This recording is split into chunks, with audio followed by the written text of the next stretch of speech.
2010, I studied abroad in New Zealand, working on an organic farm.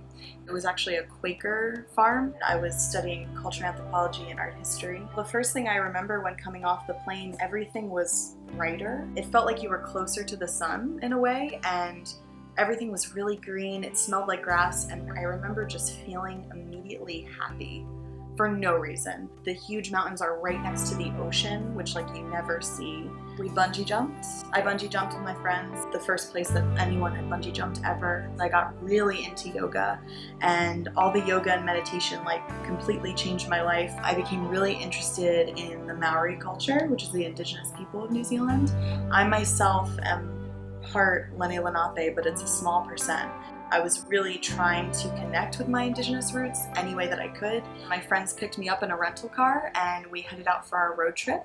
We got to this spot because it was a hostel and surfing lessons in one. I was observing and really interested, we're in a Maori town now, this is exciting, you know? And we were driving on the beach and taking pictures and being super loud and super obvious that we were tourists. And this car rolls up and it had all black tinted windows.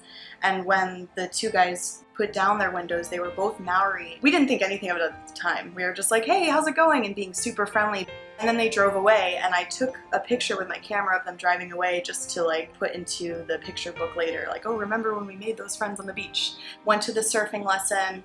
And I'm journaling while they're surfing at the sunset. It's gorgeous, they're having a bunch of fun. Sun's down, we go back to the car and we notice there's a bunch of glass in the back seat and on the ground. And the smaller back window was broken into.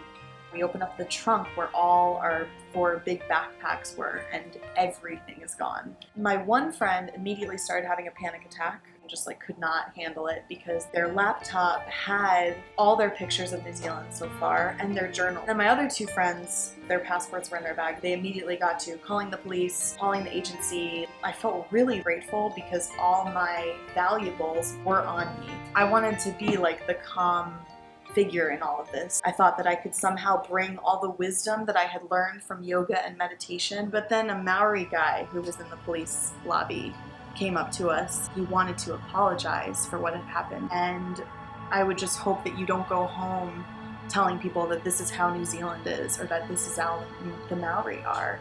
I didn't want to leave the experience thinking that either. I'm really glad that he came up to us and said that because I definitely wanted to leave the situation with my eyes a little bit more open, but also I definitely didn't want to close my heart to other people. And would you go to New Zealand again? Absolutely. I dream about it all the time.